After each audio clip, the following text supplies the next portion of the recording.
Hello, my name is Amber. I was formerly homeless. I am currently not homeless at this point, but I was housed in 2012. I was homeless in 2012. I apologize. I did a lot of couch surfing, and when it comes down to couch surfing, you're technically not homeless, and that's the bummer part of it. And then on top of that, it's really hard when a lot of people go around and, people that aren't homeless and do not understand the struggles of being homeless. They say, why not get a job? Well, it's hard to do that when you don't know where you're going to lay your head down at night.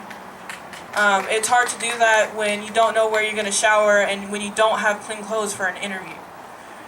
It's difficult to even go to school. I went to school in 2012. And I had to drop out because I didn't know where I was going to lay my head down. It's hard to find your next meal, and that whole panhandling ordinance that they tried to pass, people are on the streets and they're struggling just for a meal.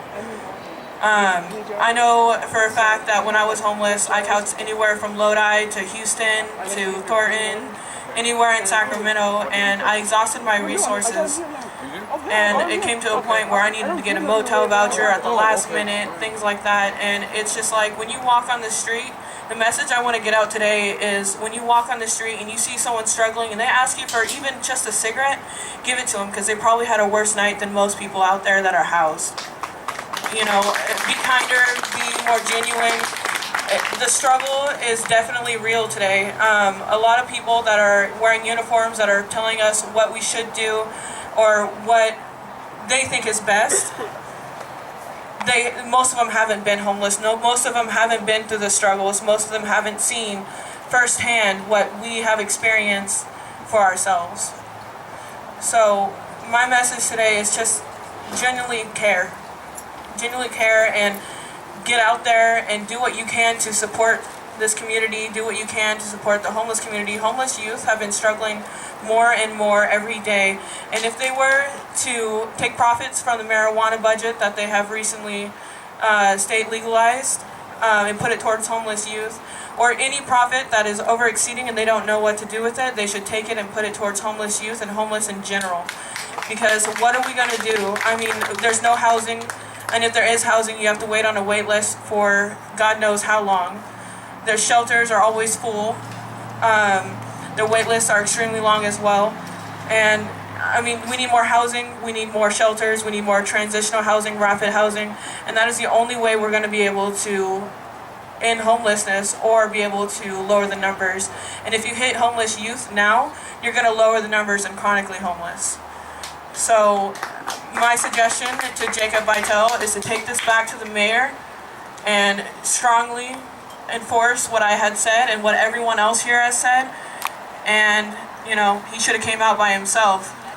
But take this information, and I suggest writing notes maybe, and take it back to him. Thank you.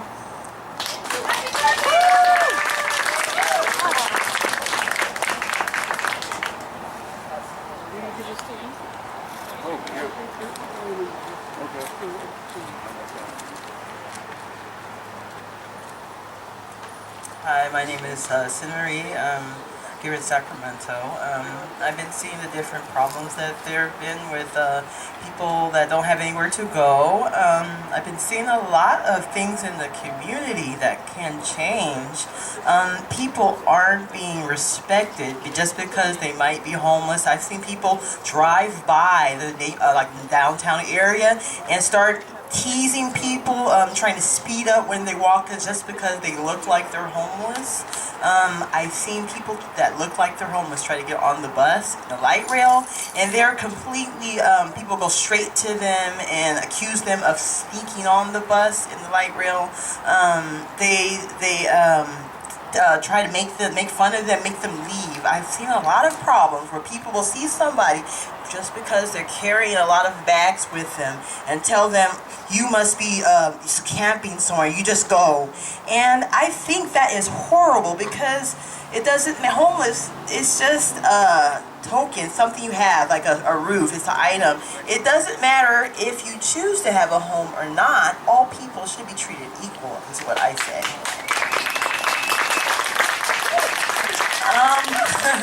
an example of homeless, like for homeless. Okay, I don't know. I'm gonna quote a popular a novel like the Bible. People in the Bible, they used to walk around. They were called camps, like the camp of whoever their ancestors were, their names, and they walked around. And then, like the Israelites, I can think of when they're leaving Egypt, and they would go to sleep and they would camp at night, and that was a regular thing.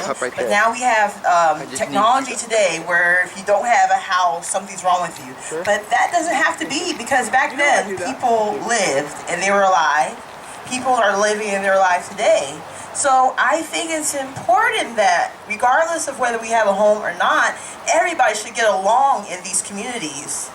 I mean, I know it's bad to feel sad. I don't have something, you have this, but we are all people.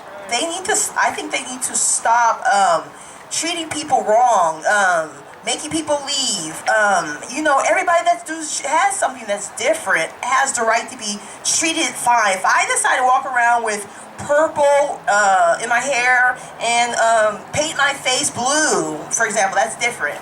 I should be able to go somewhere without someone saying, "Ew, you have purple hair, leave right now."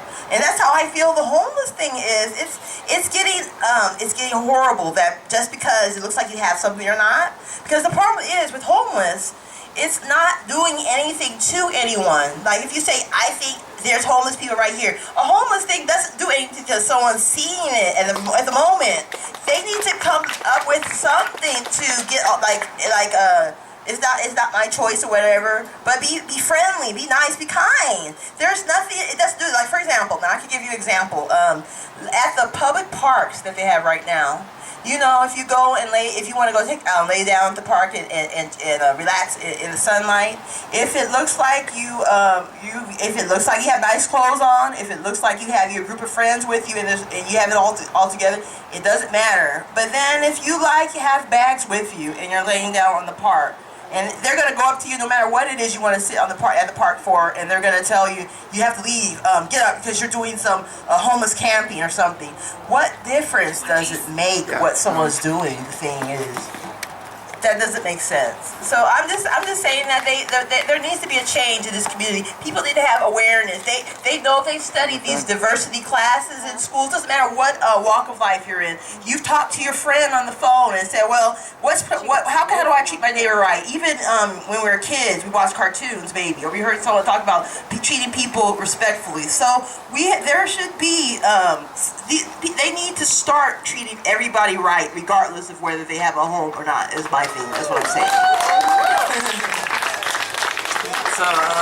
So I'm just saying. I have seen a lot of the conditions in this area. They do need to change. Maybe they have the severe problems. We had the economic hardships more recently, back in the years when there wasn't enough money. But we need to stop groveling about what we have and we don't have. All the people in our communities, this is all we have is the community. So we should start, everybody should start treating people fairly and stop putting people down regardless of whether they have a home or not, because everybody is a person. And that's what I wanted to say. Thank you very much.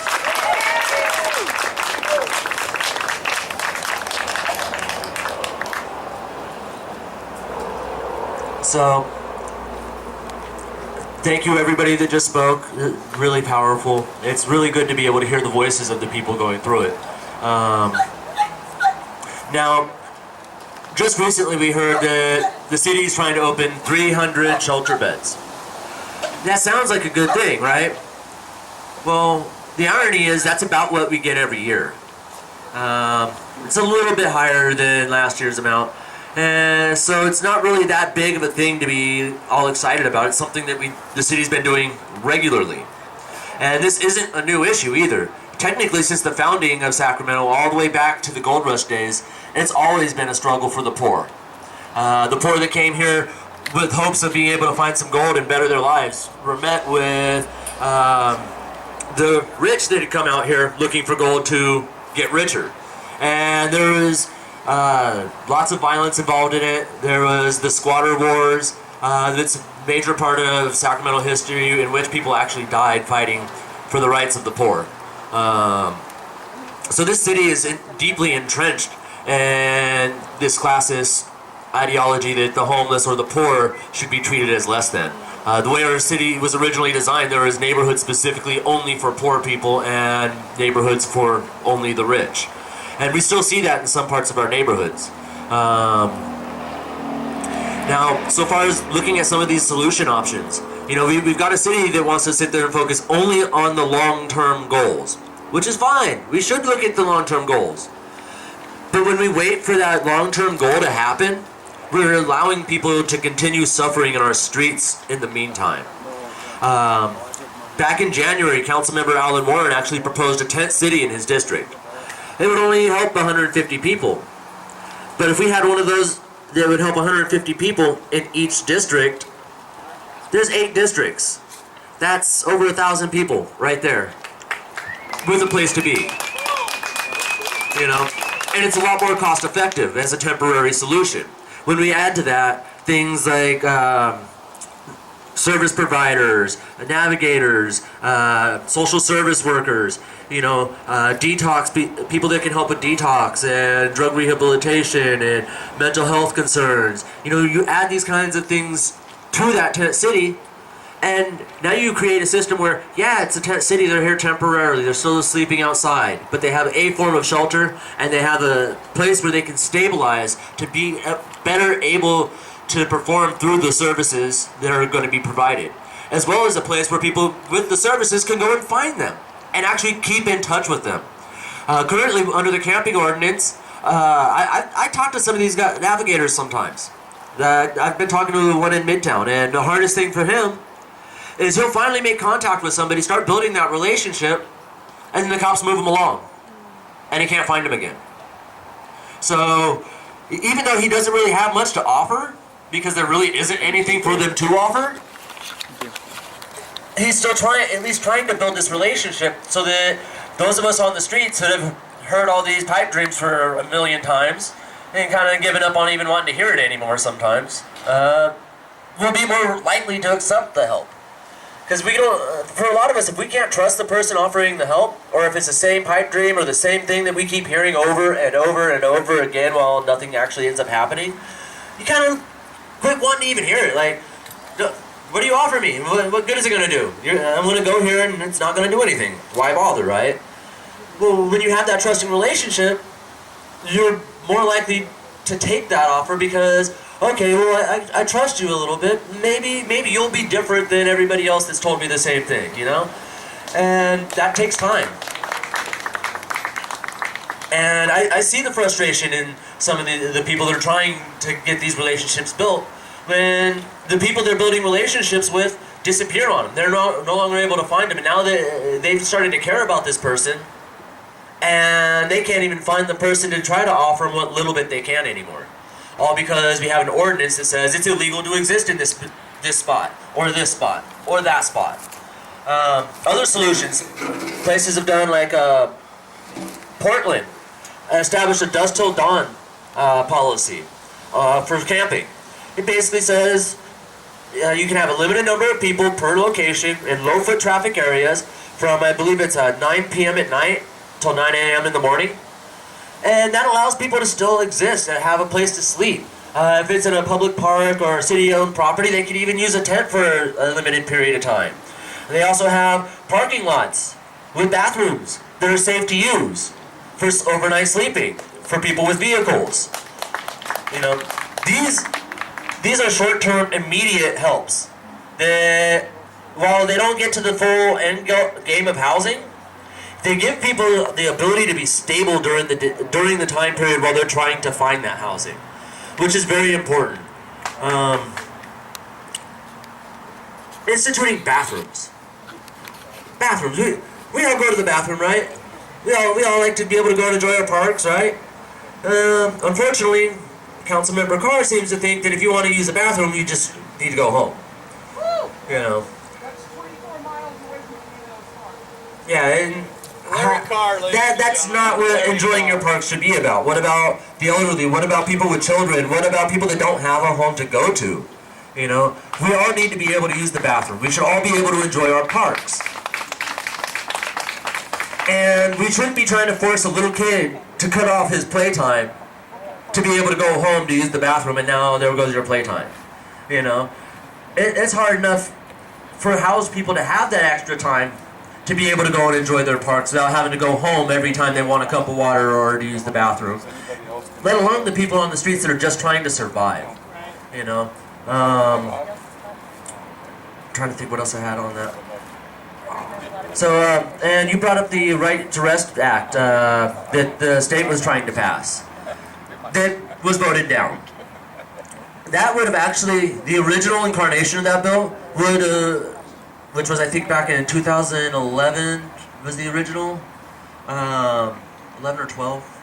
Am I right on that, Paula?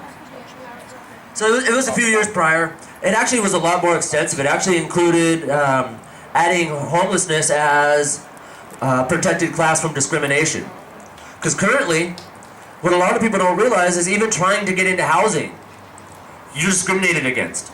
Automatically. If you're homeless, they want to say, bring this voucher, this will get you housing. Well, no. Nobody wants to house the homeless. They're like, no, we don't want you living in our building. You go do something weird or some stigma thing. You know, there's always that stigma added. When seeking employment, there's a lot of discrimination. A lot of people have this preconceived notion that the homeless are just lazy and this, that, the other. So who's going to want to give us a job? So that bill would have made it to where they could not discriminate on you for either housing or employment, or medical treatment, on legal ramifications for being homeless. It would have actually even instituted restitution to the individual that was discriminated against if it was provable that discrimination happened. It would also have granted equal protection under the law, because currently the cops don't equally protect the homeless. If you're a homeless person and somebody gets in a fight with you and you have to defend yourself, there's a high probability you're going to